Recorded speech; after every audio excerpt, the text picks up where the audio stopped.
When Eli Mercer inherited his grandfather's mansion, the whole town laughed. The once magnificent estate was nothing but charred beams and ash-covered memories, destroyed in a fire nobody wanted to discuss. With his construction business failing and his 12-year-old son losing faith in their future, Eli had every reason to walk away from the blackened ruins. But as he stood among the wreckage, something caught his eye, a corner of yellowed paper peeking through a scorched wall. That single page would lead him to a series of hidden journals, cryptic maps, and a secret that had been buried for over 50 years. His grandfather hadn't just been a wealthy businessman. He'd been hiding something worth $200 million, stashed away during the most dangerous time in the South's history. But here's what nobody saw coming. What would Eli discover about his family's past that would change not just his life, but an entire community's understanding of justice? Before we jump back in, tell us where you're tuning in from. And if this story touches you, make sure you're subscribed, because tomorrow I've saved something extra special for you. 3 months earlier, Eli Mercer had been sitting in his truck outside the Millbrook Elementary School, watching his son Danny walk slowly toward the pickup line. The boy's backpack hung heavy on his thin shoulders, and his head was down in that way that told Eli everything he needed to know about how the day had gone. At 12, Danny was already carrying burdens no child should bear, the weight of unpaid bills. The whispers of classmates whose parents talked too freely about the Mercer family's troubles, and the growing understanding that his father's construction business was failing. The autumn air carried the scent of burning leaves and the promise of a harsh winter ahead. Eli rolled down the window and called out softly, "Hey, buddy, how was school?" Danny climbed into the passenger seat and buckled his seatbelt with the mechanical precision of routine. "Fine," he said, though his voice carried the flatness that had become all too familiar since Sarah left them 2 years ago. She'd taken nothing but her clothes and her disappointment, leaving behind a house that felt too large and too quiet, filled with the echoes of arguments about money and dreams that never quite materialized. "Just fine," Eli pressed gently, pulling away from the school and joining the procession of SUVs and minivans driven by parents whose biggest worry was whether to pack organic apple slices or string cheese in tomorrow's lunch. Danny stared out the window at the passing neighborhoods, neat lawns, painted shutters, driveways with 2 cars instead of one rusted pickup held together by prayer and stubbornness. "Tommy Harrison said his dad heard at the hardware store that we might have to move." The words hit Eli like a physical blow. He'd been careful, so careful, to shield Danny from the worst of their financial troubles. But in a town like Millbrook, Georgia, population 847, secrets had a way of becoming public knowledge faster than kudzu could overtake a fence line. "Tommy Harrison's dad talks too much," Eli said, forcing his voice to remain steady. "We're not moving anywhere, son. This is our home." But even as he said it, Eli knew the words rang hollow. The bank had already sent 2 notices about the mortgage, and his last 3 construction jobs had fallen through when clients discovered his reputation had been tarnished by one project that went sideways, a kitchen renovation where the homeowner had paid up front and then disappeared with Eli's materials and labor investment. Word traveled fast in small towns, and trust, once broken, was harder to rebuild than any foundation. They pulled into the driveway of their modest ranch house on Sycamore Street. The lawn needed mowing, and the gutters still held autumn leaves from last season, but it was theirs. Or at least it had been, until the medical bills from Danny's emergency appendectomy the previous spring had pushed them past the point of careful budgeting into the realm of choosing between groceries and utilities. That evening, as Eli sat at the kitchen table, surrounded by bills and calculator batteries that had died weeks ago, the phone rang. The caller ID showed a number he didn't recognize, and his first instinct was to let it go to voicemail. Creditors had a way of calling during dinner time. But something made him pick up on the 4th ring. "Mr. Mercer, this is Harrison Blackwell from Blackwell, Morrison, Associates. I'm calling regarding the estate of your grandfather, Jeremiah Mercer. Eli's hand tightened on the phone. He hadn't spoken to his grandfather in 15 years. Not since the old man had made his feelings clear about Eli's choice to marry Sarah and start a family instead of finishing college. Jeremiah Mercer had been a successful businessman, the kind of man who wore three-piece suits even to the grocery store and measured worth in quarterly profits rather than quality time. I wasn't aware my grandfather had passed, Eli said carefully. 3 weeks ago, I'm afraid. He left specific instructions that you were to be contacted only after the funeral arrangements were complete. There's a matter of inheritance that requires your immediate attention. The word inheritance sent a spark of hope through Eli's chest, quickly dampened by reality. His grandfather had never approved of anything Eli had done with his life. Any inheritance was likely to be symbolic at best, perhaps the old family Bible or a few shares of stock worth less than the taxes owed on them. What kind of inheritance? Eli asked. The family estate on Magnolia Hill Road, all 47 acres, including the main house and outbuildings. I'll need you to sign some papers, of course, but it's yours, free and clear. Eli nearly dropped the phone. The Mercer estate had been the talk of Millbrook for decades, a sprawling antebellum mansion surrounded by oak trees older than the Civil War itself. Jeremiah had inherited it from his own grandfather and had spent a fortune maintaining it through the years. Property taxes alone must have been substantial. There's one complication, the lawyer continued, and Eli's brief moment of elation began to fade. There was a fire 6 months ago. Extensive damage, I'm afraid. The structure is, well, it's not habitable. That night, after Danny had gone to bed, Eli drove out to Magnolia Hill Road for the first time in decades. The wrought iron gates that had once welcomed visitors to the Mercer estate now stood open, their hinges rusted and hanging at odd angles. The long driveway, once lined with perfectly manicured azaleas, was overgrown with weeds that scraped against his truck's undercarriage. When the mansion came into view, Eli had to stop the truck and sit in the darkness, processing what he was seeing. The house that had dominated Millbrook's skyline for over a century was now a skeleton of its former self. The elegant columns that had supported the wraparound porch were blackened stumps, and the roof had collapsed in several places, leaving gaping holes that looked like wounds against the night sky. He walked slowly toward the ruins, his footsteps crunching on debris that had once been hand-carved moldings and imported marble. The smell of old smoke still lingered in the air, mixed with the musty scent of rain-soaked wood and the beginnings of decay. Whatever had happened here had been thorough and devastating. The front door was gone entirely, leaving an opening that led into what had once been a grand foyer. Eli pulled out his phone's flashlight and stepped carefully across the threshold. The chandelier that had once welcomed guests to elegant dinner parties now lay in pieces across warped floorboards. Family portraits that had watched over generations of Mercers were nothing but empty frames and ashes.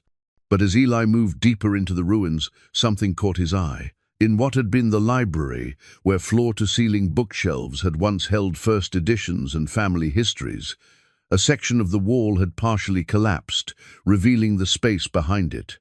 And there, caught between two charred studs, was a corner of what looked like yellowed paper. Eli carefully extracted the page, which appeared to be from some kind of journal or ledger. The handwriting was his grandfather's. He recognized the precise, old-fashioned script from birthday cards and the occasional formal letter. But the words made no sense in the context of what he knew about Jeremiah Mercer. The packages arrived safely at the northern stations, one entry read. 17 souls found freedom this month. Praise be to God. The railroad runs smooth despite the watchers. Another entry, dated 3 months later. Must be more careful. Sheriff asking questions about the midnight deliveries. Moved the main cache to the old root cellar. Coordinates 34.5 degrain, 83.2 degrazed. The cause is greater than any one man's safety. Eli read the entries twice, then a third time, his heart beginning to race. Underground Railroad, packages, souls finding freedom. His grandfather, the stern businessman who had never shown the slightest interest in social justice or civil rights, had apparently been involved in something far more dangerous and meaningful than quarterly profit reports. The final entry on the visible portion of the page was dated 1963. The money is secured. Future generations will understand what we did here, what we sacrificed. The map is hidden where only family blood will think to look. Let them know we were not just businessmen, we were freedom fighters.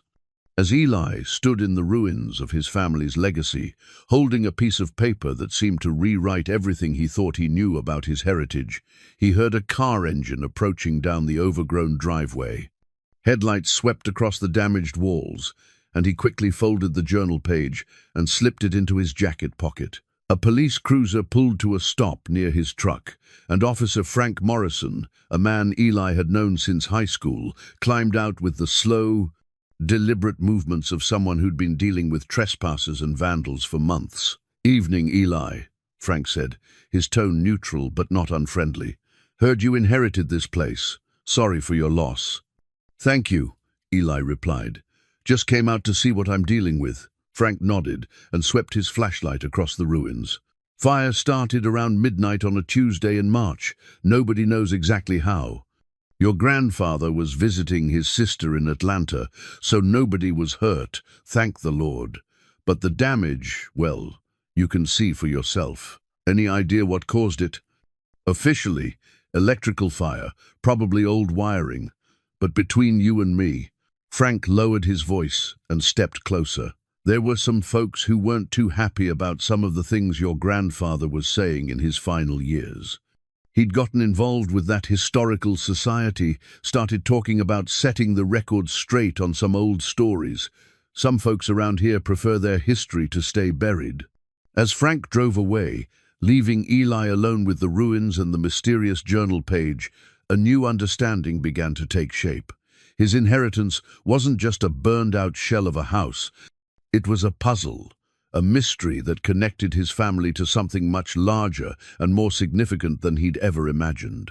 And somewhere in these ashes lay the key to not just understanding his grandfather's secret life, but possibly to securing Danny's future in ways he'd never dared to hope. The pocket watch he'd found near the journal page felt heavy in his other pocket, an antique timepiece with coordinates engraved on the back that matched the ones in the journal entry. As he walked back to his truck, Eli made a decision that would change everything. He would not sell the property to developers, despite the financial relief it would bring. He would uncover whatever truth his grandfather had died protecting, even if it meant risking what little stability he had left. Back home, Danny was still awake, reading by lamplight in his bedroom. When Eli looked in to say goodnight, his son looked up from his book with eyes that held too much understanding for a 12-year-old. "Dad, are we going to be okay?" For the first time in months, Eli felt a genuine smile cross his face. "You know what, son? I think we might be better than okay. How would you like to help your old dad solve a mystery?" The next Saturday morning arrived grey and overcast, with the kind of thick humidity that promised afternoon thunderstorms. Eli had loaded his truck with salvage tools, work gloves, and a thermos of coffee that had gone cold an hour ago.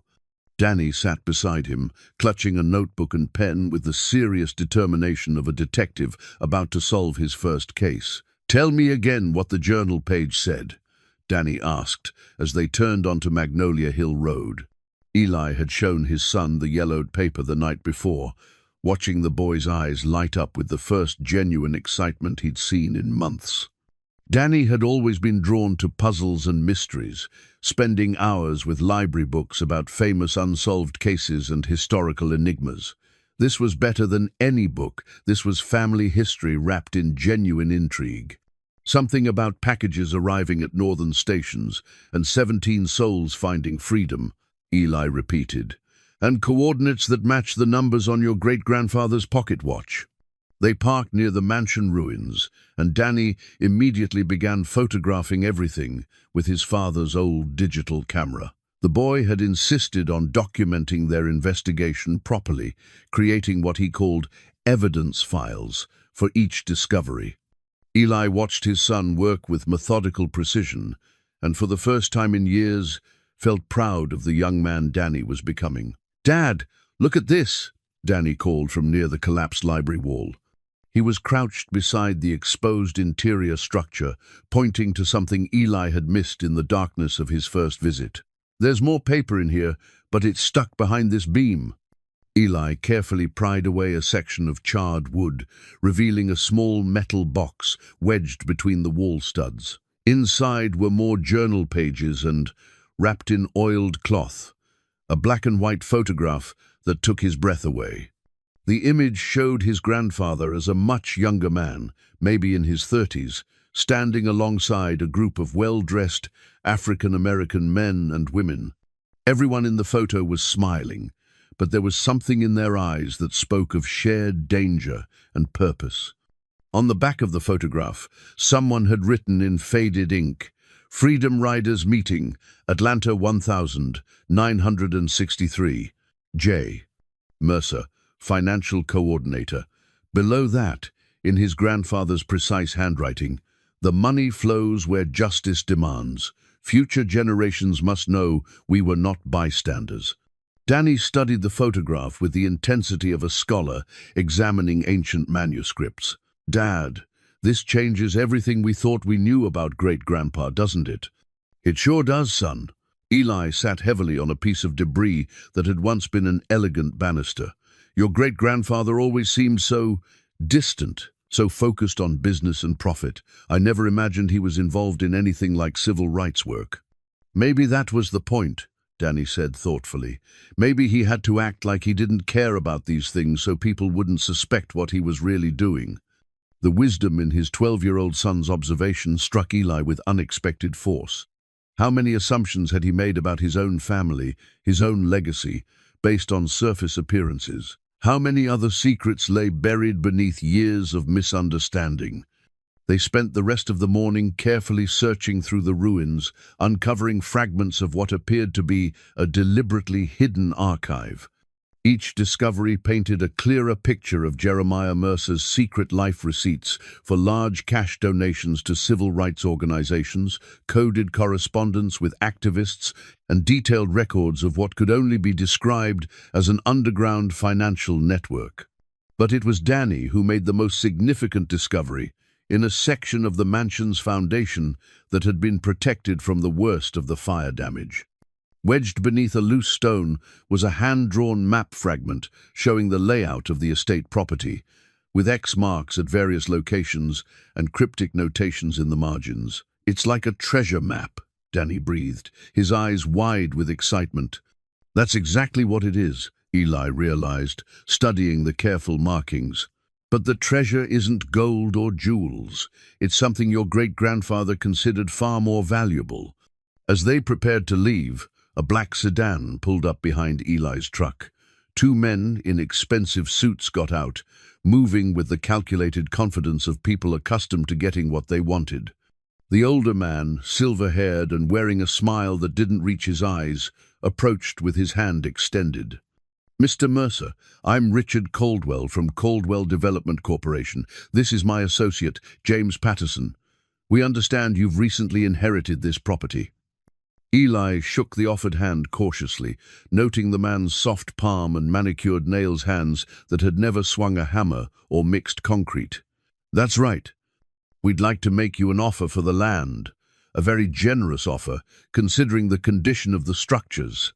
Caldwell gestured toward the ruins with barely concealed distaste. $500,000 cash, closing within 2 weeks. The number hit Eli like a physical blow. $500,000 would solve every financial problem he faced, secure Danny's future, allow them to start fresh somewhere new. It was more money than he'd ever imagined having at once. But Danny stepped closer to his father, the map fragment clutched protectively in his small hands. "We're not selling," the boy said firmly. "This is our family's history." Caldwell's smile tightened slightly. Son, I understand family sentiment, but sentiment doesn't pay bills or put food on the table. Your father has responsibilities. My father has the right to make his own decisions about our family's property. Danny interrupted, his voice carrying a strength that reminded Eli powerfully of his own father at that age. And we're not interested. Patterson, who had remained silent until now, stepped forward. Mr. Mercer, perhaps you should consider the practical aspects of this situation. Property taxes on 47 acres, insurance costs, liability issues keeping this land could bankrupt you. We're offering a solution to all your problems. How did you know about my financial situation? Eli asked, his protective instincts suddenly alert. Small town, Caldwell said with a shrug. Word gets around. We're simply trying to help a neighbor in need. But something in the man's tone suggested this wasn't neighborly concern. These men had come prepared with detailed knowledge of Eli's circumstances, armed with an offer calculated to be irresistible to a desperate man. They wanted this land badly, and that raised uncomfortable questions about what they might know that Eli didn't. After the developers left, Eli and Danny sat in the truck for a long moment, processing what had just happened. The offer was still real, still tempting, still a potential solution to all their immediate problems. But the photograph in Danny's notebook and the map fragment in Eli's pocket whispered of something far more valuable than money, the truth about who they really were and who they could become. Dad, Danny's voice was quiet but determined. Great-grandpa hid these things for a reason, didn't he? He wanted us to find them, to understand what he really did with his life. Eli started the truck and began the drive home, his mind racing with possibilities and dangers. I think you're right, son. I think he left us a message that took 50 years to deliver, so we're going to keep looking, even though those men offered us all that money. Eli reached over and squeezed his son's shoulder, feeling something shift inside him, a sense of purpose he hadn't experienced in years. We're going to keep looking, because some things are worth more than money, and some stories need to be told, no matter how long they've been buried. As they drove through downtown Millbrook, Eli noticed things he'd never paid attention to before the Confederate monument in the town square. The complete absence of any acknowledgement of the African-American families who had lived and worked in the community for generations, the subtle but persistent segregation that still existed in social circles and neighborhood boundaries. His grandfather hadn't just been hiding money. He'd been hiding the truth about what kind of man he really was, and what kind of community Millbrook could become if people were brave enough to face their history honestly. The real treasure wasn't buried gold or hidden cash. It was the opportunity to finish what Jeremiah Mercer had started decades ago, when courage was measured not in dollars, but in the willingness to stand up for what was right, regardless of the cost. The Millbrook Public Library occupied a Carnegie building from 1903, its red brick facade and arched windows giving it the dignified appearance of an institution that took knowledge seriously. Eli and Danny had spent the better part of Monday afternoon in the local history section, surrounded by dusty volumes and microfilm readers that seemed older than the building itself. Sarah Matthews, the head librarian, had been watching them work for over an hour before finally approaching their table. She was a woman in her early 50s, with graying auburn hair pulled back in a practical ponytail, and the kind of intelligent eyes that suggested she knew more than she typically shared. "Researching the Mercer family?" she asked, gesturing toward the stack of historical documents Danny had been photographing with meticulous care. "Something like that," Eli replied cautiously. Word traveled fast in Millbrook, and he wasn't sure how much attention he wanted to draw to their investigation. Sarah pulled up a chair and sat down without being invited, the gesture of someone comfortable with her authority in this particular domain. "I'm Sarah Matthews. I've been the head librarian here for 23 years, and before that, I was working on my doctorate in Southern history at the University of Georgia. The Mercer family has always been one of my research interests." Danny looked up from his notebook with obvious excitement. "You know about our family?" More than most people realize, Sarah said with a smile that held secrets. Your great-grandfather was a fascinating man.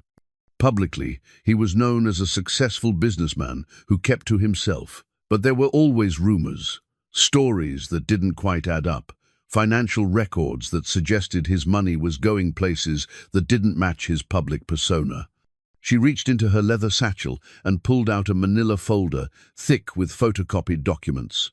I've been collecting information about the Underground Railroad activities in this region for years. Georgia had more active routes than most people realize, especially in the 1950s and 60s when the civil rights movement was gaining momentum. 1. Eli felt his pulse quicken.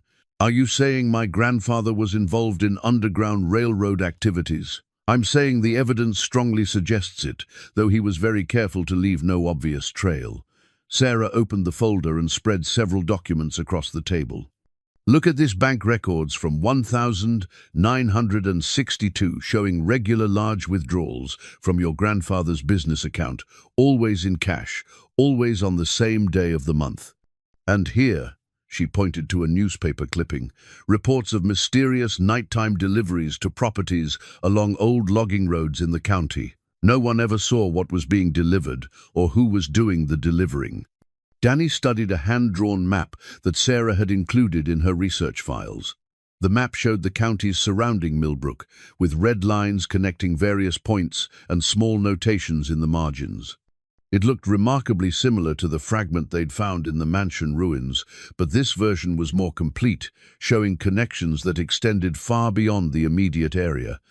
This map, Danny said, his voice tight with excitement, it's like the one we found, but there are more details. Sarah's eyes sharpened with interest. You found a map in the mansion ruins? Eli made a quick decision, pulling out the photograph and map fragment from his jacket pocket. Sarah examined both items with the focused intensity of a scholar who had just discovered a missing piece of a puzzle she'd been working on for decades. This is extraordinary, she breathed. This photograph, I recognize two of these men. Dr. Martin Luther King Jr.'s inner circle used to meet in Atlanta to coordinate financial support for freedom riders and voter registration drives. If your grandfather was their financial coordinator, he was involved at the highest levels of the civil rights movement. But why would he keep it secret? Eli asked. Even after all these years? Sarah's expression grew somber. Because some secrets are still dangerous, even 50 years later. There are people in this community whose families profited from keeping things the way they were. There are businesses that were built on the foundation of keeping certain populations powerless and disenfranchised. Your grandfather's activities would have threatened a lot of powerful interests. She pulled out another document, a property survey from 1961 that showed the original boundaries of the Mercer estate. Look at this. Your grandfather owned not just the mansion and immediate grounds, but a network of properties throughout the county. Farmhouses, abandoned mills, even a few properties in town that most people assumed belonged to other families. Danny traced the property boundaries with his finger, comparing them to the map fragment they'd discovered. Dad, these locations match the X marks on our map. Great-grandpa owned all these places? Owned them and used them, Sarah confirmed. Safe houses, meeting points, storage locations. He created an entire infrastructure to support the movement, hiding it behind legitimate business transactions and property investments. As they studied the documents, a clearer picture began to emerge of Jeremiah Mercer's double life. By day, he was a conservative businessman who attended the right social functions and maintained the appropriate public relationships. But by night, he was financing and coordinating one of the most extensive underground railroad networks in the Southeast. There's something else, Sarah said, her voice dropping to almost a whisper. I've heard stories unconfirmed but persistent about money. Large amounts of money that were collected from donors up north and never quite made it to their intended destinations. Some people assumed it was stolen or lost. But what if it wasn't? What if it was deliberately hidden, saved for a time when it could do the most good? The implications hit Eli like a physical blow. The $200 million mentioned in the original journal entry wasn't just family savings or business profits. It was civil rights money, contributions from supporters across the country who had believed they were funding the fight for justice and equality. But where would he hide that kind of money? Eli asked. Sarah smiled and pointed to the coordinates written on both the photograph and the map fragment. That's what you need to figure out. Those numbers aren't random, they're precise locations, marked for a reason. Danny had been quiet during this exchange, but now he looked up with the kind of determined expression that reminded Eli powerfully of his own childhood stubbornness. We have to find it, don't we? Not just for us, but for all the people who donated that money expecting it to help make things better. It's not going to be easy, Sarah warned. If I'm right about this, there are people who would do almost anything to prevent this money from being found. People who have spent 50 years benefiting from the status quo, who see any change as a threat to their way of life. As if summoned by her words, the library's front door chimed, and Richard Caldwell from the development company walked in, his eyes scanning the room until they settled on Eli's table. He approached with the same calculated smile from their previous encounter, but there was something harder in his expression now, a subtle shift that suggested patience wearing thin. "Mr. Mercer," he said, his voice carrying just enough volume to ensure their conversation wouldn't go unnoticed by other library patrons. "Still playing archaeologist in the ruins, I see. I hope you're being careful out there. Old buildings can be dangerous, especially for children." The threat was subtle but unmistakable, and Eli felt his protective instincts surge. "My son and I can take care of ourselves." "Of course," Caldwell agreed. "But accidents happen. It would be terrible if someone got hurt exploring property that should probably just be cleared and developed into something useful for the community." After he left, Sarah gathered her documents with hands that trembled slightly. "He's right about one thing, this is dangerous, but not for the reasons he thinks." That evening, armed with Sarah's research and a borrowed metal detector from her ex-husband's garage, Eli and Danny returned to the estate under cover of darkness. The coordinates from the pocket watch had been gnawing at Eli's mind all afternoon, 34.5 degrees, 83.2 W numbers that placed them somewhere on the property, but without more precise instruments, finding the exact location would require old-fashioned detective work. Danny had brought a camping lantern and his notebook, determined to document every step of their investigation. "Dad, if we're looking for something great-grandpa hid 60 years ago, wouldn't it be underground?" "Most likely," Eli agreed, sweeping the metal detector across a patch of ground near the mansion's foundation. But remember, he had to make sure it could be found by family members who might not have sophisticated equipment. It would need to be hidden, but not impossible to locate. They worked in systematic grid patterns, covering the areas around the mansion first, before expanding outward toward the old oak trees that had witnessed decades of family history. It was slow, methodical work, interrupted frequently by false alarms, buried bottles, old farm equipment, and the occasional coin that had been lost by children playing in what had once been carefully maintained gardens. Around 10 o'clock, the metal detector's signal changed tone near a massive oak tree that stood about 50 yards from the mansion ruins.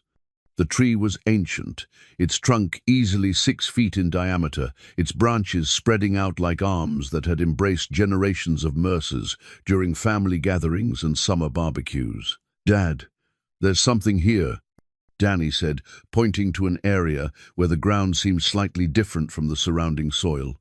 "The grass grows different right here, like something's been disturbed and then covered over." Eli knelt and examined the area more closely. Danny was right. There was a subtle depression in the earth, roughly rectangular in shape, that suggested deliberate excavation at some point in the past. But more importantly, carved into the oak tree's bark about 3 feet above ground level, weathered by decades but still visible, were the initials J.M. 1963, and below them, an arrow pointing directly at the disturbed ground. "Your great-grandfather marked it," Eli breathed. "He wanted to make sure the right person could find this place." They began digging carefully, using hand tools to avoid damaging whatever might be buried. About 2 feet down, Danny's trowel struck something that rang with a metallic sound. Working together, they uncovered a metal box about the size of a briefcase, its surface green with age but still intact.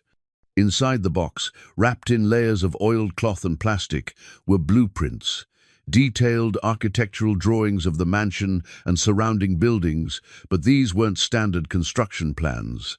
They showed hidden passages, concealed rooms, and what appeared to be an extensive tunnel network running beneath the entire property. "Dad, look at this," Danny whispered, studying one of the blueprints by lantern light. "There are tunnels everywhere under this place. And look here, this room under the mansion, it's marked as repository." The tunnel entrances were marked at various locations around the property, hidden in root cellars, old storm drains, and even beneath what had appeared to be decorative garden features. According to the plans, the main entrance was located in the mansion's basement, behind what the blueprints labeled as a concealment panel in the foundation wall. "This is how he did it," Eli realized.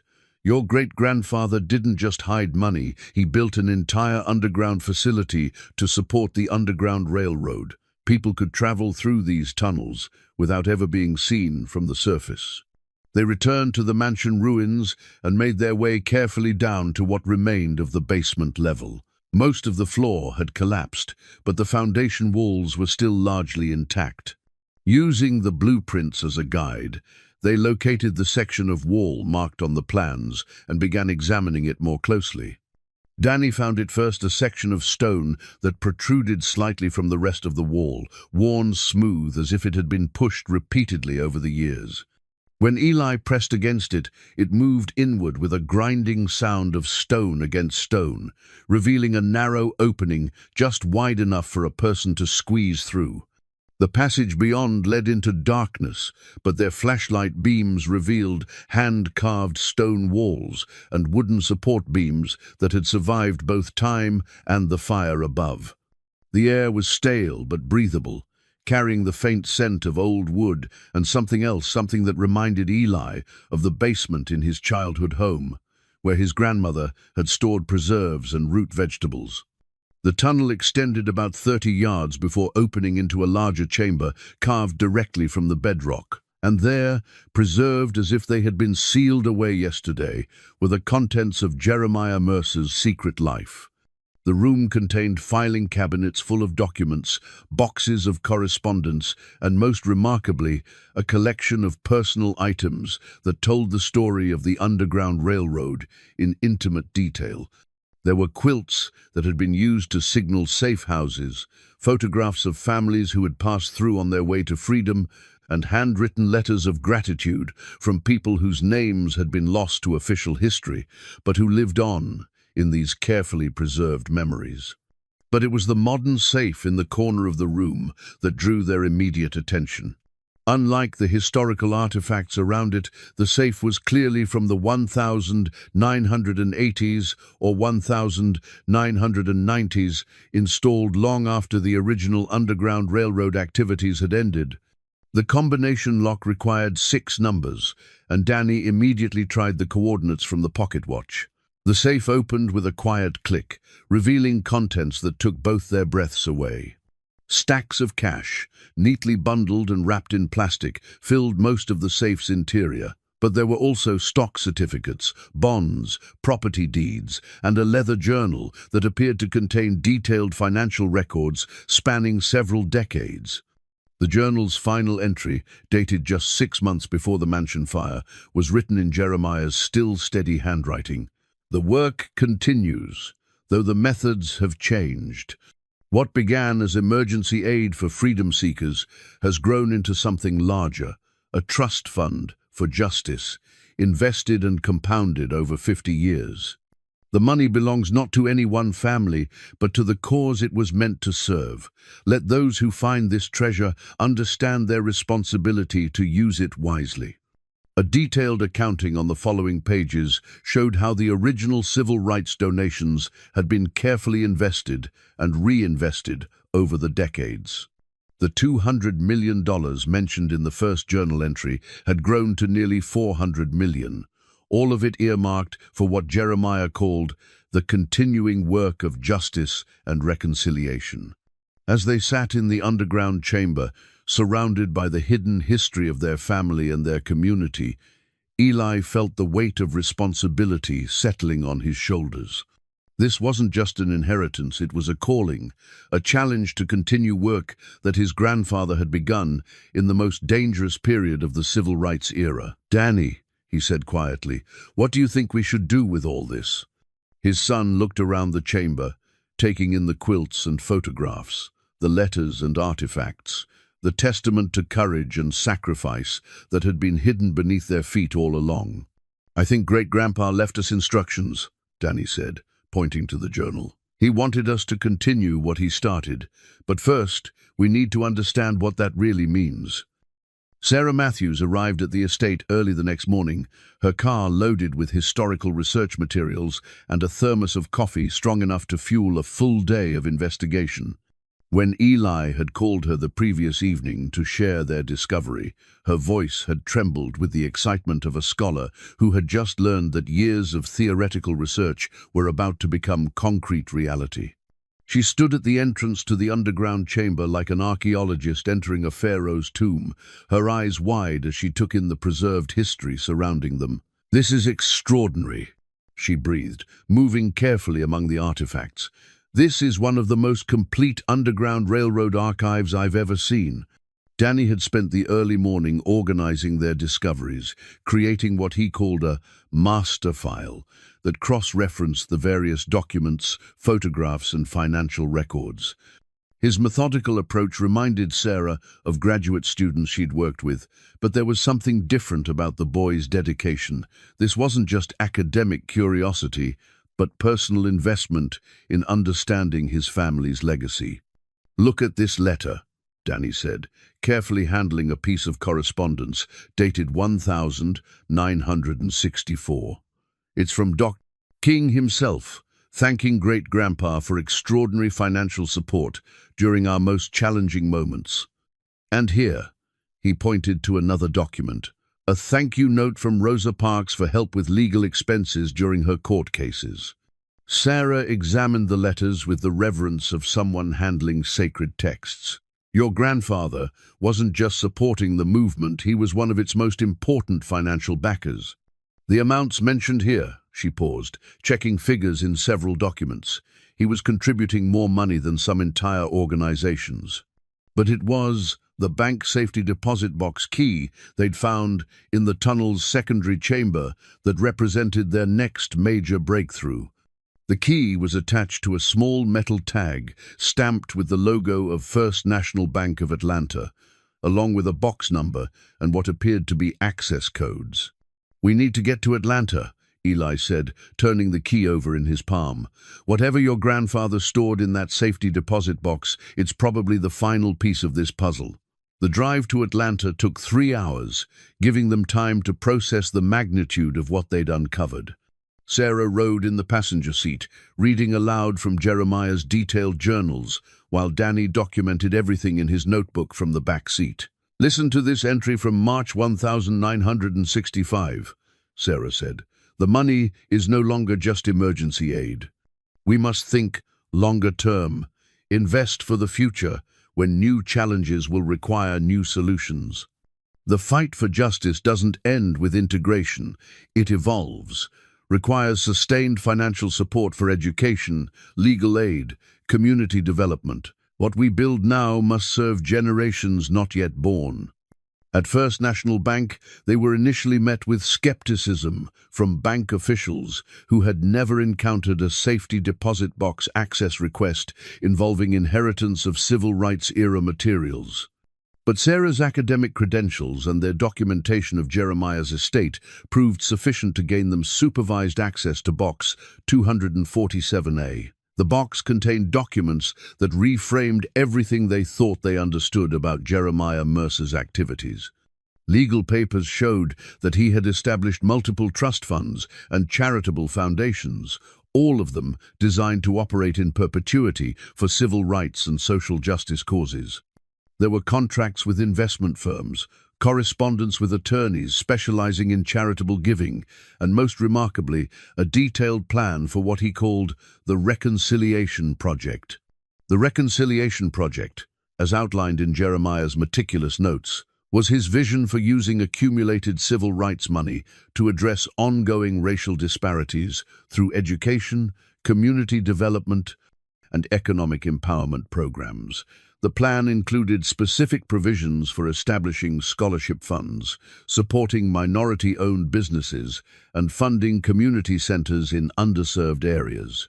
But the most shocking discovery was a sealed envelope marked "For Family Eyes Only Emergency Protocols." Inside were documents showing that Jeremiah had been aware his activities were under surveillance by both local authorities and federal agencies who viewed his civil rights support with suspicion and hostility. He knew they were watching him, Sarah said, studying FBI correspondence that suggested Jeremiah's phones had been tapped and his financial transactions monitored.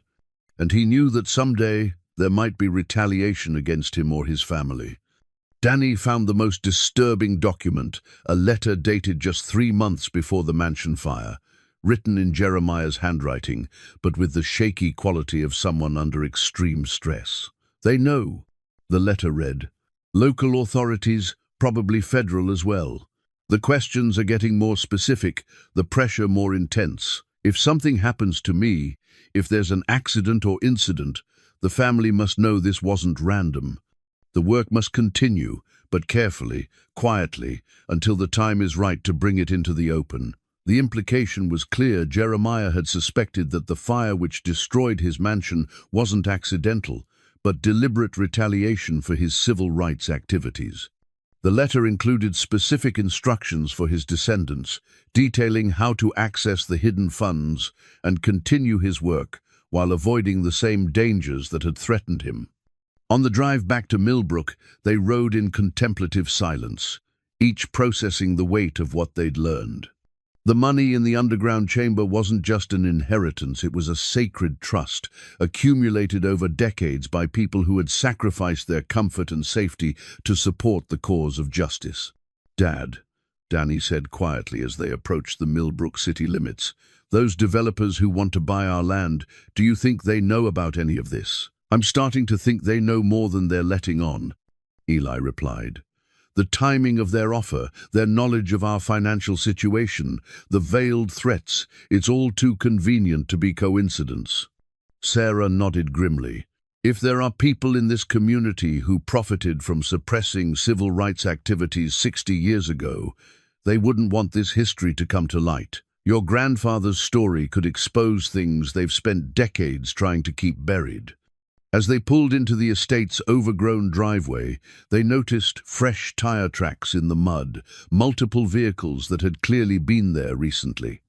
The mansion ruins showed signs of disturbance, and the entrance to the underground chamber had been partially excavated, though it appeared their nighttime visitors had been unsuccessful in gaining access to the tunnels. "Someone's been here," Eli said, his protective instincts immediately alert. Someone who knew exactly where to look. They approached the chamber entrance cautiously, finding evidence that sophisticated equipment had been used in an attempt to break through the concealment panel. Tool marks in the stone suggested professional-grade excavation equipment, and footprints in the disturbed earth indicated at least 3 people had been involved in the effort. Most disturbing was a typed note left prominently on top of the collapsed foundation where they couldn't miss it. "Some history is better left buried. Some treasures aren't worth finding. Consider this friendly advice from concerned neighbors." As they stood looking at the note, Eli realized their investigation had entered a new and potentially dangerous phase. The discovery of Jeremiah's underground archive was no longer a private family matter. It had attracted the attention of people with resources, determination, and apparently no qualms about trespassing and intimidation. "We need help," Sarah said, voicing what they were all thinking. "This is bigger than the 3 of us can handle alone." Your grandfather built a network of supporters and allies. Maybe some of them are still alive, still willing to help protect what he died trying to preserve. The breakthrough came from an unexpected source, one of the handwritten letters they'd found in Jeremiah's archive, dated 1968 and signed simply M.W. The letter thanked Jeremiah for continued support during the most difficult period of our struggle and included a return address in downtown Atlanta. Sarah's research skills proved invaluable in tracking down the letter's author. Using city directories, voting records, and church membership lists, she identified M.W. as Marcus Washington, now 87 years old and living in a retirement community just outside Atlanta. More importantly, he was not only still alive, but had served as a prominent civil rights attorney for over 50 years. When they called, Marcus Washington's voice carried the weight of age, but none of its frailty. "Jeremiah Mercer's grandson?" he said, his tone immediately shifting to one of deep respect. "Young man, your grandfather was one of the bravest men I ever knew. We've been wondering for 60 years what happened to his archives." The next day, they drove to Atlanta to meet with Marcus at the Ebenezer Baptist Church, where he still served as an elder despite his advanced age. He was waiting for them in the church library, a distinguished man with silver hair and eyes that held the accumulated wisdom of someone who had witnessed history firsthand. "Your grandfather saved lives," Marcus said simply, after examining the photographs and documents they'd brought. "Not just through his Underground Railroad activities, but through his financial support for legal cases, bail funds, and protection for activists whose families were threatened." He pulled out a worn photo album and showed them images from the 1960s peaceful protests, voter registration drives, and legal proceedings that had helped dismantle institutional segregation.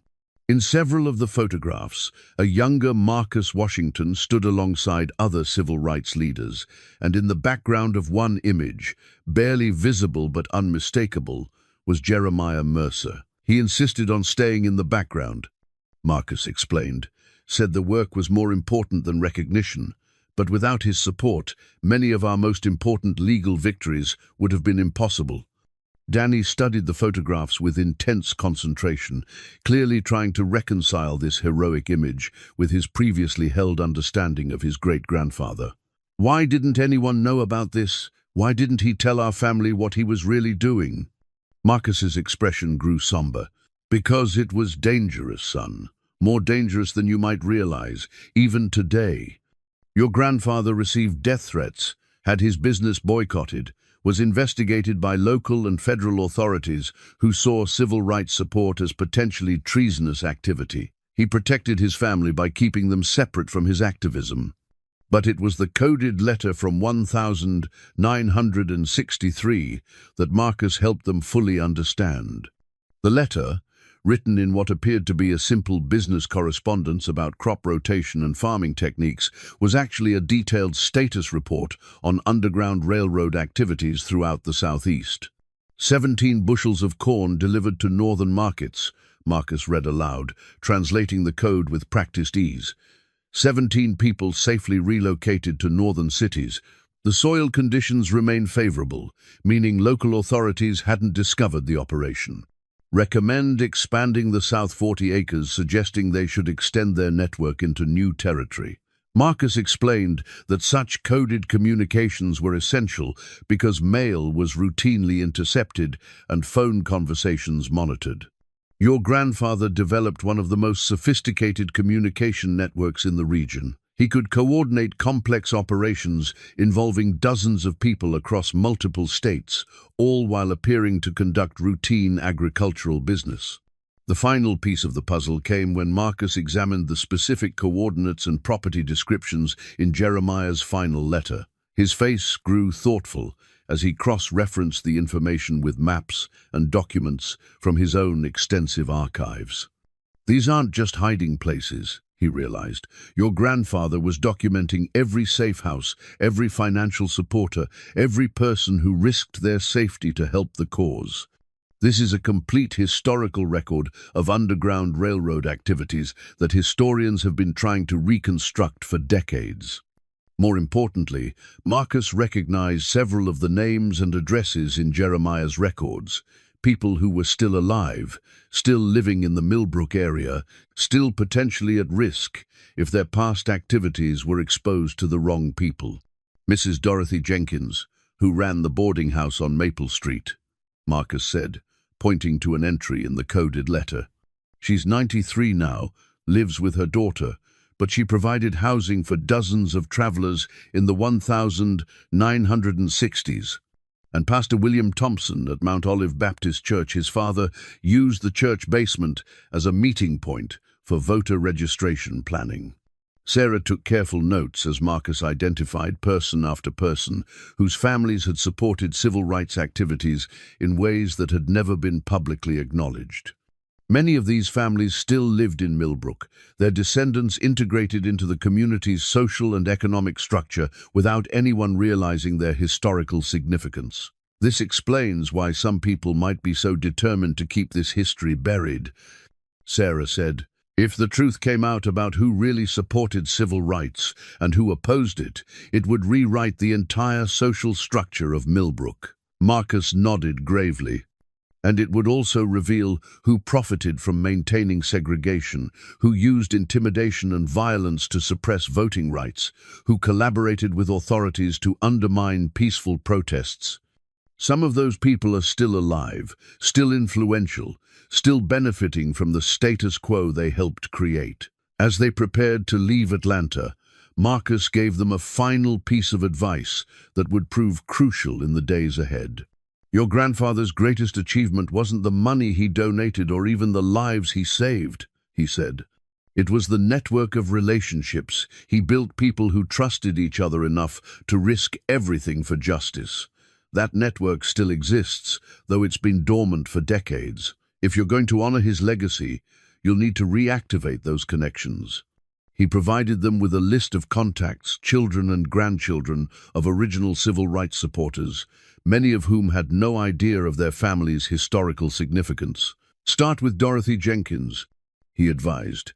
"She was your grandfather's closest local ally, and she knows where all the bodies are buried, so to speak." The drive back to Millbrook was filled with planning and preparation. They now understood that their inheritance was far more complex than hidden money or buried treasure. They were custodians of a historical record that could transform their community's understanding of its own past, but only if they could protect it from people who had spent 60 years ensuring that understanding never emerged. "Dad," Danny said as they approached the familiar Millbrook city limits, "are we really going to do this? Are we going to tell everyone the truth about what Great-Grandpa did?" Eli looked at his son in the rearview mirror, seeing in the boy's eyes a maturity that hadn't been there just weeks before. Danny had discovered that his family legacy included genuine heroism, that his great-grandfather had risked everything to stand up for justice when it would have been easier and safer to remain silent. "I think we have to," Eli said, "not just because of the money, but because the truth matters. Because the people who helped your great-grandfather deserve to have their courage remembered, and the people who oppose them need to be held accountable for that choice." Sarah checked her notes one final time before they reached the estate. "Marcus is right about reactivating the network, but we need to be careful about who we contact first. If word gets back to the wrong people that we're investigating this history, we could put ourselves and others in danger." As they pulled into the estate driveway, they noticed immediately that something had changed. The entrance to the underground chamber had been completely excavated, with professional-grade equipment still visible around the site. But more troubling was the presence of several official-looking vehicles parked near the mansion ruins, including what appeared to be a county inspector's truck and a surveyor's van. Standing near the vehicles, clipboard in hand and expression grim, was Richard Caldwell from the development company, along with two men in suits they didn't recognize. When Caldwell saw their car approaching, he smiled in a way that suggested he held all the advantages in whatever conversation was about to unfold. "Mr. Mercer," he called out as they parked. "Perfect timing. We need to discuss some irregularities that have come to our attention regarding your property ownership and the recent unauthorized excavation activities on this site." Requested. The men in suits introduced themselves as county building inspectors, armed with official documents declaring the property an archaeological hazard, requiring immediate professional assessment. Their legal authority seemed ironclad, backed by county ordinances about disturbed historical sites and environmental impact assessments that would take months to complete. "Unfortunately, Mr. Mercer," the lead inspector said with practiced bureaucratic sympathy, "until these assessments are finished, you're prohibited from accessing the underground areas you've apparently excavated. For safety reasons, of course." Eli felt the trap closing around them, understanding now that their opponents had resources and connections that went far beyond simple real estate development. This wasn't just about buying land, it was about controlling access to historical information that could reshape the community's understanding of its own past. But it was Danny who made the discovery that changed everything.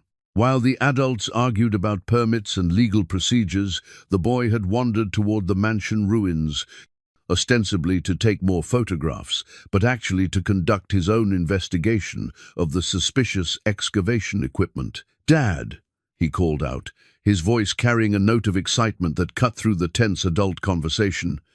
"You need to see this." Hidden beneath a tarp near the surveyor's van, Danny had found boxes of documents, photocopies of the very materials they'd discovered in Jeremiah's underground chamber. Someone had been systematically copying the archive, creating their own record of the civil rights network while attempting to deny Eli and his family access to their own inheritance. But more shocking was the notebook Danny found in one of the boxes, written in a familiar handwriting that made Eli's blood run cold. The notebook contained detailed observations about the Mercer family's activities, their visits to the estate, their meetings with Sarah Matthews, even their trip to Atlanta to meet Marcus Washington.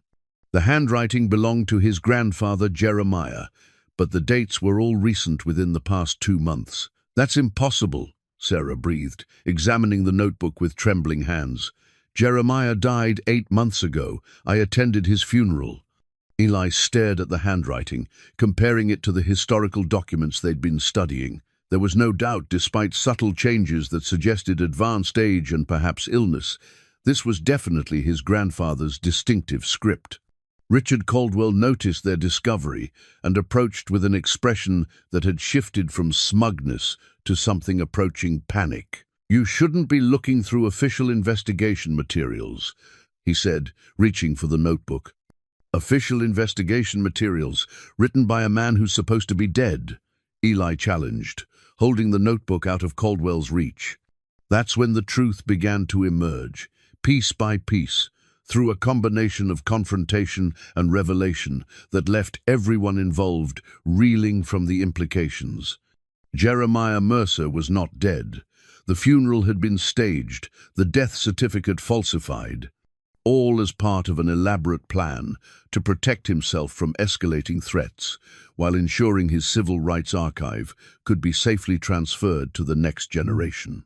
He had been living in hiding for 8 months, monitoring his family's investigation from a distance, ensuring they were capable of handling the responsibility they were inheriting. The man who emerged from the surveyor's van was older, frailer, and moving with the careful deliberation of someone whose health had been seriously compromised, but he was undeniably Jeremiah Mercer. At 89, he looked every one of his years, but his eyes still held the sharp intelligence that had made him one of the most effective civil rights supporters of his generation. "Hello, Eli," he said quietly. "I see you've been busy." The reunion was surreal, overwhelming, and filled with emotions that had been accumulating for decades of misunderstanding and estrangement. Eli had to sit down on a piece of debris, struggling to process the reality that his grandfather, a man he'd believed was dead, A man he'd spent years resenting for his apparent coldness and indifference was not only alive, but had been orchestrating events to ensure Eli would discover the truth about their family's legacy. Why? Was all Eli could manage to ask. Because the threats were real, Jeremiah said, his voice carrying the weight of age but none of its uncertainty. Because there are people in this community who would do anything to prevent this history from coming to light. Because I needed to know that you were strong enough, committed enough to carry on the work without putting yourself and Danny in unnecessary danger. Danny approached his great-grandfather with the curiosity of youth, overcoming the shock of the impossible. You've been watching us this whole time? Every step, Jeremiah confirmed, with a smile that transformed his weathered features. I'm very proud of how thorough your investigation has been, how carefully you've documented everything, how you've built alliances with people like Sarah and Marcus Washington. You've proven yourselves worthy of this inheritance. But the most shocking revelation was still to come. Jeremiah explained that the fire which destroyed the mansion hadn't been accidental, nor had it been set by his enemies. He had arranged it himself, as part of an elaborate plan to fake his own death, while ensuring that the underground archive would be discovered by his descendants in a way that would prepare them for the responsibilities they were inheriting. The house was old, expensive to maintain, and too visible for the kind of work that still needs to be done, he explained. But the real history was always underground, always protected. The fire was simply a way to redirect attention while ensuring you would eventually find what I needed you to find. Richard Caldwell and his associates had been part of Jeremiah's plan from the beginning, hired to apply pressure that would force Eli to investigate the property more thoroughly, to make the inheritance seem threatened in ways that would motivate deeper exploration. They don't know about the real archive, Jeremiah explained. They think they're looking for hidden money, maybe some old family documents. They have no idea about the scope of what we actually accomplished, or what we're planning to accomplish going forward.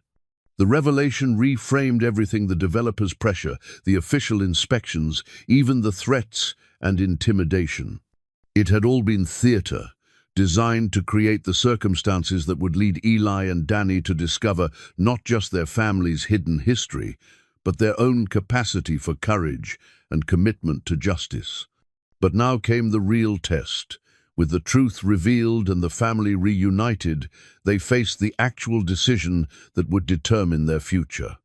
The civil rights money was real, the historical archive was genuine, and the responsibility to continue Jeremiah's work was now theirs, to accept or reject. The choice is yours, Jeremiah said, looking directly at his grandson and great-grandson. You can take the money, pay off your debts, start fresh somewhere new, and let this history remain buried. Or you can accept the calling that comes with this inheritance, knowing that it will change your lives in ways you can't yet imagine, and put you in opposition to people who have spent decades maintaining the status quo. Sarah, who had been silent throughout these revelations, finally spoke up. There's something else you should know. The people who were really opposed to your grandfather's work, the ones who made genuine threats, who used violence and intimidation to maintain segregation, some of them are still alive, still influential, still determined to keep this history buried. If you decide to go public with this archive, you'll be challenging power structures that have existed for generations. Danny looked at his father with eyes that held new understanding of what courage actually meant. This wasn't just about money or family legacy. It was about choosing between comfort and justice, between safety and truth, between inheriting wealth and inheriting responsibility. What do you think, Dad? Danny asked. What would Great-Grandpa really want us to do? The decision came easier than Eli had expected, emerging from a clarity that felt like finally understanding who he was meant to be. Looking at his son's hopeful face, his grandfather's expectant eyes, and Sarah's encouraging nod, he realized that some choices weren't really choices at all. They were simply recognitions of what had always been true. We continue the work, Eli said simply. Whatever the cost, whatever the risks, this money belongs to the cause, and the cause isn't finished. Jeremiah's relief was visible, years of careful planning finally validated by his family's decision to honor their inherited responsibility. Then we need to move quickly. The people I've been hiding from the real opponents, not Caldwell's theatrical pressure. They've suspected something was happening since the fire. If we're going to go public with this archive, we need to do it in a way that protects everyone involved and ensures the historical record can't be suppressed or distorted. The next 3 weeks became a whirlwind of preparation that tested every skill Eli had developed as a contractor and Danny had learned as a student. They were essentially organizing the most significant historical revelation in Millbrook's modern history, while simultaneously preparing to distribute nearly $400 million in ways that would honor the original donors' intentions. Sarah coordinated with historians and journalists from major newspapers, ensuring that the story would break simultaneously across multiple platforms, making it impossible to suppress or discredit. Marcus Washington connected them with surviving civil rights veterans who could provide context and validation for the archive's contents. But the most delicate work involved reaching out to the families whose ancestors had supported Jeremiah's Underground Railroad network. Many of these descendants had no idea of their family's historical involvement, and revealing their parents' or grandparents' civil rights activities could potentially put them at risk from the same forces that had made Jeremiah fake his own death. Dorothy Jenkins, now 93 and living with her daughter in a modest house on the east side of Millbrook, proved to be both a crucial ally and a sobering reminder of how dangerous this work had been. When Eli and Danny visited her, she initially refused to discuss the past, her eyes darting nervously toward the windows as if expecting unwelcome visitors. "Some stones are better left unturned," she said, her voice carrying the weight of decades of careful silence. "Some of us learned to survive by forgetting what we knew, by pretending we hadn't seen what we saw." But when they showed her photographs from Jeremiah's archive, images of her own boarding house being used as a safe haven, letters of gratitude from families she'd helped, financial records showing Jeremiah's payments for food and shelter provided to travelers, her resistance began to crumble. "Lord, help me," she whispered, holding a photograph that showed her as a young woman, standing beside Jeremiah and several civil rights activists in what had been her backyard. "I never thought I'd see these pictures again. Your grandfather promised me they'd been destroyed." Danny, who had become remarkably skilled at interviewing elderly sources, asked gently, "Mrs. Jenkins, what were you afraid would happen if people knew what you'd done?" Her answer revealed the depth of fear that had shaped decades of silence. "Child, you have to understand this wasn't just about disagreeing with segregation. This was about defying people who had the power to destroy your life, your family's livelihood, your safety. People who owned the banks, controlled the jobs, decided who could live where and work where, and send their children to school where."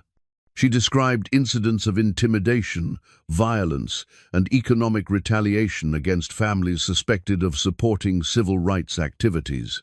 Houses burned under suspicious circumstances, businesses boycotted into bankruptcy, families forced to leave town in the middle of the night for their own safety. "Your grandfather understood the risks better than most," she continued.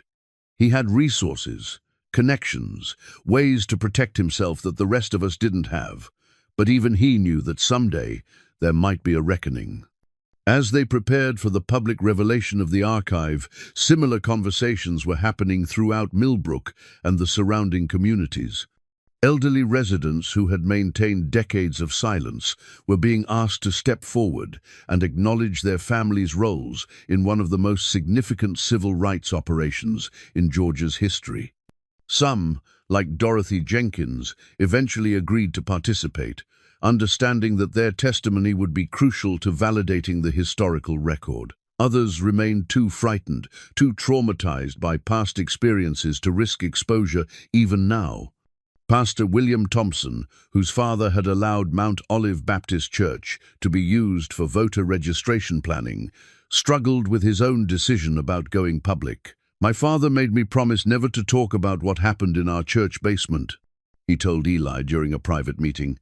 He said, "There were people who would never forgive us, never forget, who would wait 50 years for revenge, if that's what it took. But it was Danny who helped convince many of the reluctant participants to share their stories. His youth, his obvious sincerity, and his deep respect for their experiences made him an effective advocate for historical truth. Mr. Thompson," he said during their conversation, "what if we don't tell these stories? What if another 50 years goes by and all the people who remember are gone? Won't that mean the people who tried to stop justice actually won?" Meanwhile, Jeremiah was working with a team of lawyers and financial advisors to structure the distribution of the inherited civil rights funds in ways that would maximize their impact while minimizing opportunities for corruption or misuse. The money would be used to establish educational scholarships, support minority-owned businesses, fund legal aid for civil rights cases, and create community development programs in underserved areas. But more than just distributing money, they were planning to establish a permanent civil rights education center on the Mercer estate property, using the underground chambers as the foundation for a museum that would tell the complete story of the Underground Railroad network and its lasting impact on the community. The revelation was scheduled for a Tuesday morning press conference at Mount Olive Baptist Church, chosen both for its historical significance and its symbolic importance as a place where the community had gathered for decades to address issues of justice and reconciliation. 3 days before the scheduled announcement, they received their first serious threat, not the theatrical intimidation that had been part of Jeremiah's elaborate test, but a genuine warning that carried the weight of real danger behind it. The message was delivered through Dorothy Jenkins, who called Sarah in tears after finding an envelope slipped under her door during the night. "They know," she said, her voice shaking with fear. "They know what we're planning, and they're not going to let it happen." The envelope contained photographs, recent surveillance photos of Eli and Danny at the estate, of Sarah at the library, of Marcus Washington at his church in Atlanta. The message was clear. "We know who you are, where you live, what you're doing." But more chilling was the typed note that accompanied the photographs. "Some history lessons are too dangerous to teach. Some family legacies are too shameful to claim. Cancel your press conference, return the money to its rightful owners, and no one gets hurt. Continue with your plans, and you'll discover that accidents can happen to anyone, even children." The threat against Danny made Eli's decision for him. He was prepared to take risks with his own safety, but putting his son in danger was unacceptable. He called an emergency meeting with Jeremiah, Sarah, and Marcus to discuss canceling the public revelation and finding a quieter way to honor the civil rights legacy. But it was Jeremiah who provided the perspective that changed Eli's mind. "If we back down now," the old man said, "we prove that intimidation still works, that courage is still for sale, that the people who opposed justice 60 years ago were right to believe they could suppress the truth indefinitely." He pulled out a folder containing letters and documents they hadn't seen before, correspondence from the original civil rights donors, people who had contributed their life savings to support the cause of justice, many of whom had faced their own threats and dangers for their involvement.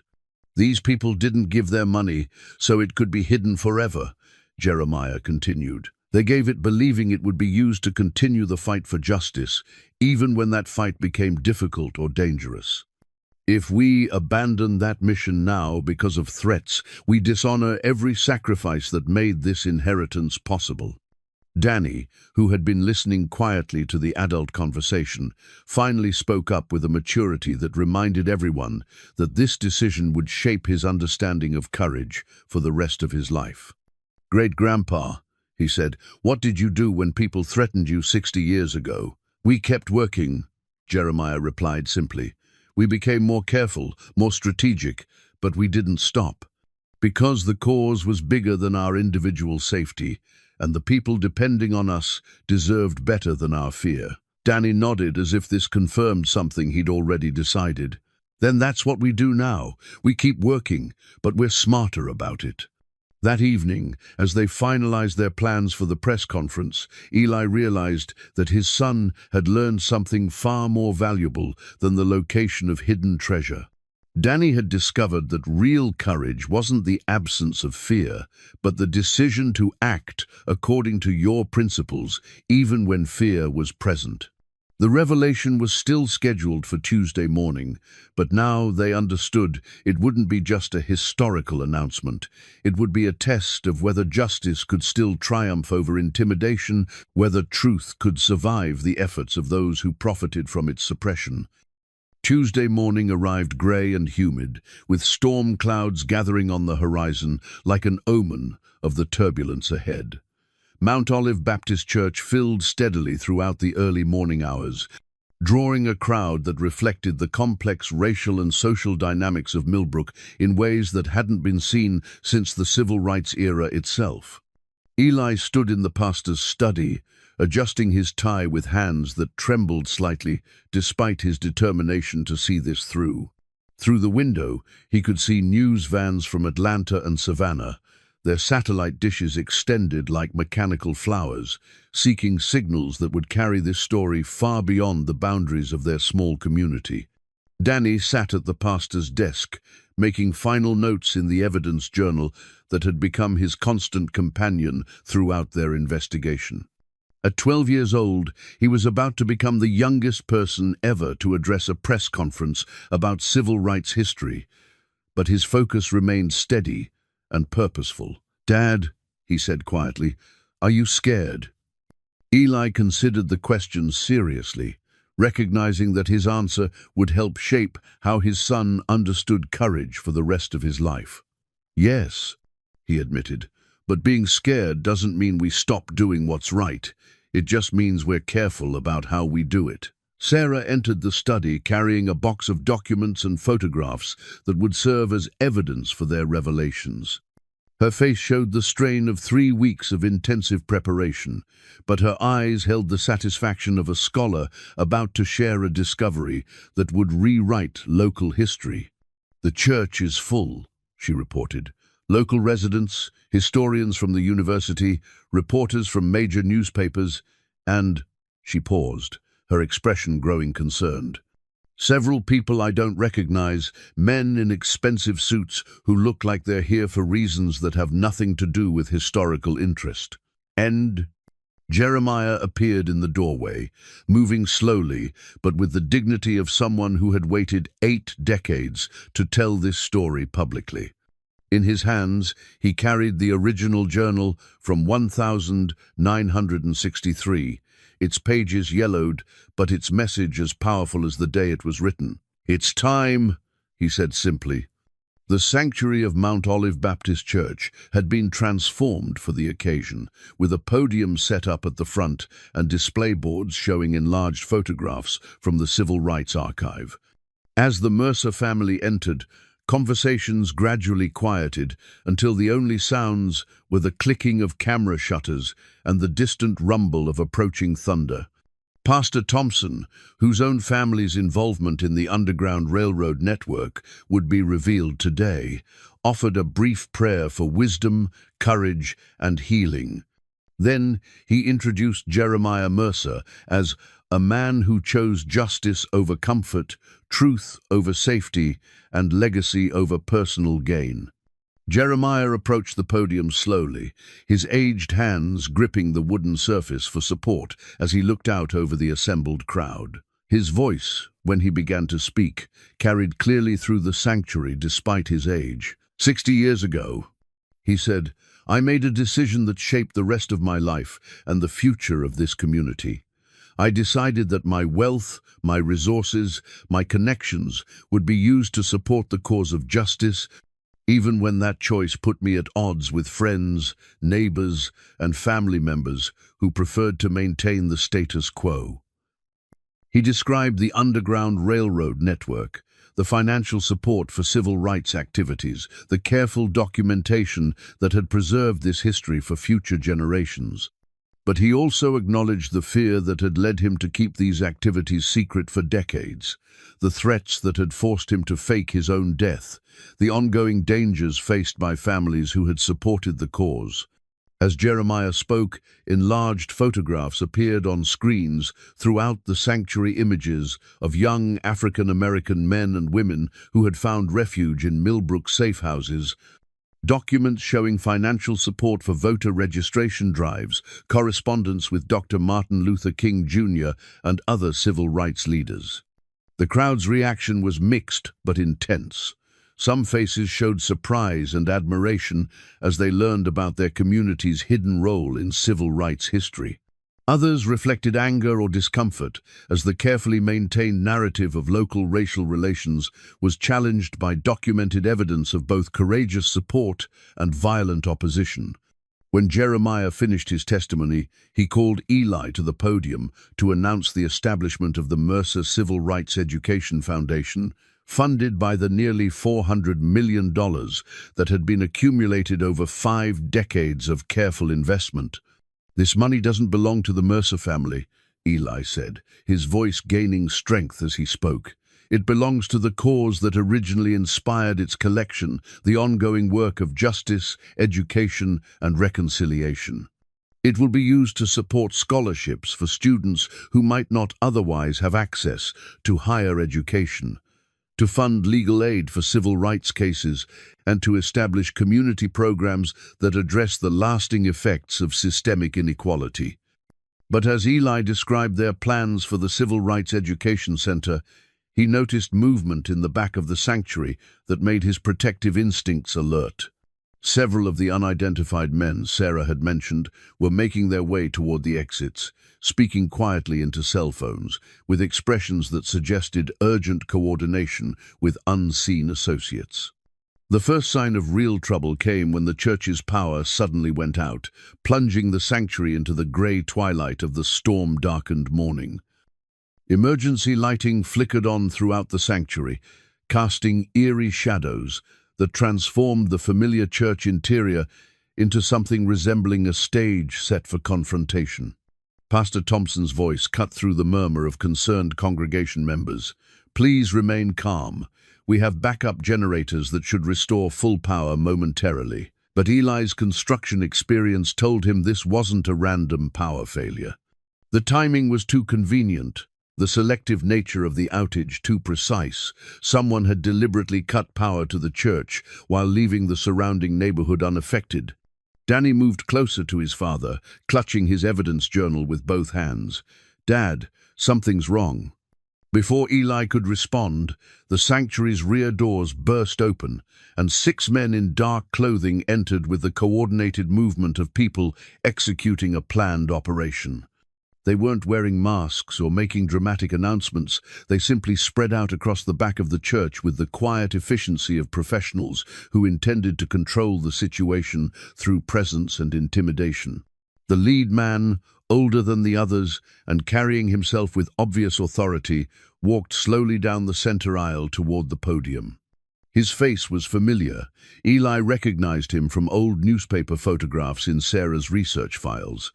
This was Robert Whitfield, now in his 70s, whose family had controlled much of Millbrook's economic development for generations and whose grandfather had been one of the most vocal opponents of civil rights activities in the 1960s. "Mr. Mercer," Whitfield said, his voice carrying clearly through the silent sanctuary, "I think there's been a misunderstanding about the nature of your family's historical activities."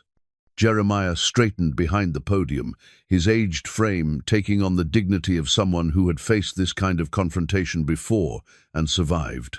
"Robert, I wondered when you'd finally show yourself. Your family has been spreading some very interesting stories about the past," Whitfield continued, ignoring the obvious tension in the room. "Stories that could be damaging to long-standing community relationships, that could disrupt the social stability that has served Millbrook well for decades." Sarah, who had been standing near the display boards, stepped forward with the courage of an academic defending her research. "These aren't stories, Mr. Whitfield. These are documented historical facts, supported by primary sources, photographs, and financial records that can be independently verified. Whitfield's smile was cold and calculating. "Miss Matthews, I'm afraid your research has led you to some unfortunate conclusions. The documents you've been examining, particularly those found in the underground chambers, were planted there recently as part of an elaborate hoax designed to extract money from gullible investors and historically naive researchers." The accusation hung in the air like poison, designed to undermine everything they had discovered and documented. But it was Danny who responded with the devastating clarity of youth, unencumbered by adult politics and social complications. "That's impossible," the boy said, his voice carrying clearly through the sanctuary. "We have carbon dating results on the paper, ink analysis that confirms the age of the documents, and independent verification from multiple sources, including Dr. Marcus Washington in Atlanta." Whitfield's expression tightened as he realized he was being challenged by a 12-year-old whose research skills exceeded those of many adults. "Son, you're too young to understand how easily documents can be forged, how historical evidence can be manufactured by people with specific political agendas." But Marcus Washington himself chose that moment to enter the sanctuary, having driven from Atlanta specifically to support the Mercer family's revelations. At 87, he moved slowly but with unmistakable dignity, and his presence immediately shifted the balance of authority in the room. "Robert Whitfield," Marcus said, his voice carrying the weight of decades of legal experience and moral authority, "I remember your grandfather. I remember the threats he made, the violence he endorsed, the families he forced to leave town in the middle of the night.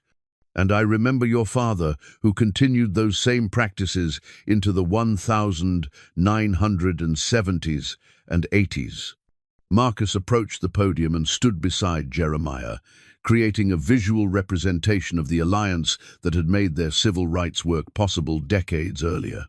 "Everything the Mercer family has revealed today is true. I have my own documentation, my own photographs, my own records that corroborate every aspect of their account." The confrontation might have escalated into violence, but the presence of news cameras and journalists throughout the sanctuary created a constraint that even Whitfield's associates recognized.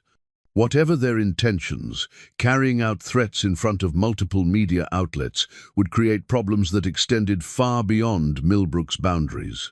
Instead, Whitfield made a strategic withdrawal, but not before delivering a final warning that everyone understood as a promise rather than a threat. "This isn't over, Mercer.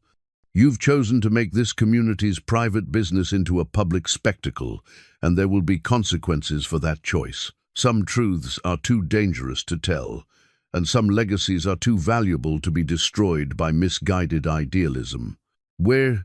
As Whitfield and his associates left the sanctuary, the lights suddenly returned, as if their departure had somehow restored the natural order of things. But everyone present understood that the real confrontation was just beginning, that revealing the truth about Millbrook's civil rights history would require sustained courage rather than just the dramatic gesture of a single morning's announcement.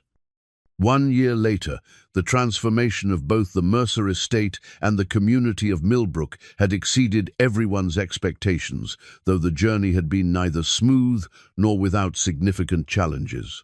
The Mercer Civil Rights Education Center occupied the site where the mansion ruins had once stood, its modern design incorporating preserved elements of the underground chambers that now served as the centerpiece of an interactive museum. School groups from across Georgia made regular visits to learn about the Underground Railroad network that had operated beneath their feet for decades without their knowledge. Eli stood in the center's main exhibition hall, watching his son Danny guide a group of middle school students through a display of photographs and documents that told the complete story of their community's civil rights history. At 13, Danny had become one of the center's most effective educational ambassadors, able to connect with young visitors in ways that adult historians sometimes couldn't match. The important thing to understand, Danny was telling the visiting students, is that the heroes of this story weren't famous people or professional activists. They were ordinary families who decided that doing the right thing was more important than staying safe or maintaining their social status.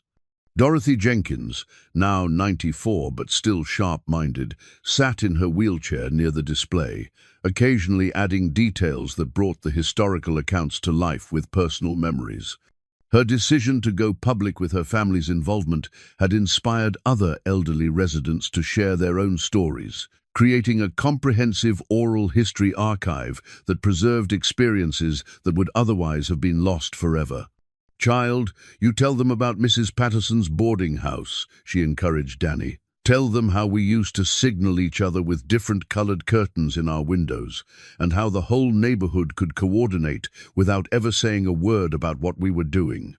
The Mercer Civil Rights Foundation had distributed nearly $200 million in its first year of operation, funding scholarships that allowed dozens of local students to attend college, supporting minority-owned businesses throughout the region, and providing legal aid for civil rights cases that addressed ongoing inequalities in education, employment, and housing.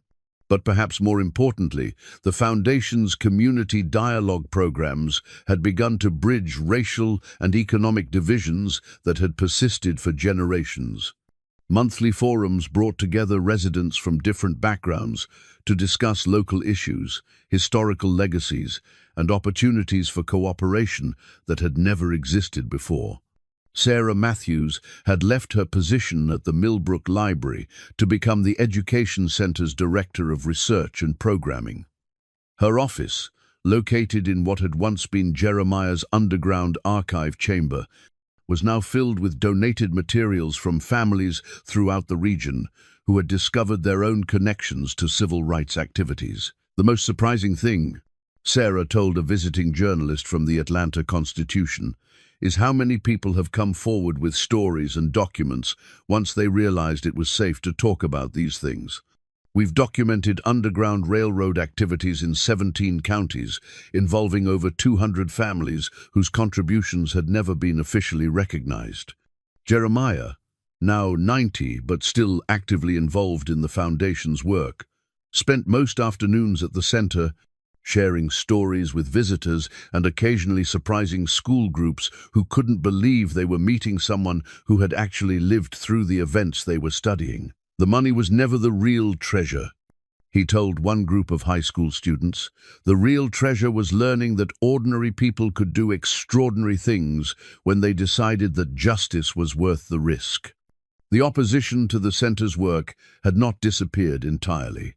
Robert Whitfield and his associates had challenged the Foundation's tax-exempt status, questioned the authenticity of historical documents, and used their influence to limit the center's access to certain official records. But their efforts had been largely unsuccessful, particularly after Marcus Washington and other civil rights veterans provided corroborating testimony that validated the Mercer family's revelations. More significantly, the center's educational programs had begun to change how younger residents understood their community's history, creating a generation that was less willing to maintain old patterns of racial and economic segregation. Tommy Harrison, the boy who had once tormented Danny with gossip about the Mercer family's financial troubles, had become one of Danny's closest friends after learning that his own great-grandmother had worked as a seamstress, secretly altering clothes to help Underground Railroad travelers blend in with local populations. "It's weird," Tommy told Danny during one of their weekend visits to the center. "My family never talked about great-grandma's sewing work, but now we know she was basically a spy, helping people escape to freedom. Makes me think about what other secrets people in our families might be keeping." Eli's construction business had been transformed as well, now specializing in historically sensitive renovation projects throughout the Southeast. The skills he'd developed while excavating and preserving the underground chambers had made him one of the region's most sought-after contractors for civil rights preservation projects. But the most profound transformation had been in his relationship with Danny, who had emerged from their shared investigation with confidence, purpose, and a deep understanding of his family's legacy that would shape his entire life. On the anniversary of their first visit to the mansion ruins, father and son returned to the massive oak tree where they had discovered Jeremiah's blueprints. The tree now anchored the center's memorial garden, surrounded by plaques honoring the families who had risked their safety to support civil rights activities. A new plaque had been added recently, dedicating the garden to all those who chose courage over comfort, truth over silence, and justice over personal advantage. The inscription concluded with words from Jeremiah's original 1963 journal. "Future generations will understand what we did here, what we sacrificed. Let them know we were not just businessmen, we were freedom fighters." Danny read the inscription aloud, then looked at his father with eyes that held new understanding of what inheritance really meant. "Dad, do you think we've done what Great-Grandpa wanted us to do?" Eli put his arm around his son's shoulders, looking out over the education center, where school buses were already arriving with the next day's visitors, where researchers were uncovering new stories of courage and sacrifice, where young people were learning that history wasn't something that happened to other people in distant times, but something they were actively creating through their own choices and actions. "I think we've made a good start," Eli said. "But the real work, the work of justice and reconciliation, that's something every generation has to take on for themselves. We've just tried to make sure they'll have the resources and the knowledge they need to do it well." As they walked back toward the education center, Danny paused to photograph the garden one more time for his continuously growing documentation project. In the distance, thunder rumbled like an echo of the storm that had accompanied their first major revelation a year earlier, but the sound no longer carried any sense of threat or foreboding. The last garden had become the first garden, not an ending, but a beginning of something that would continue growing long after everyone involved in its planting had become part of the history that future generations would study, honor, and hopefully continue.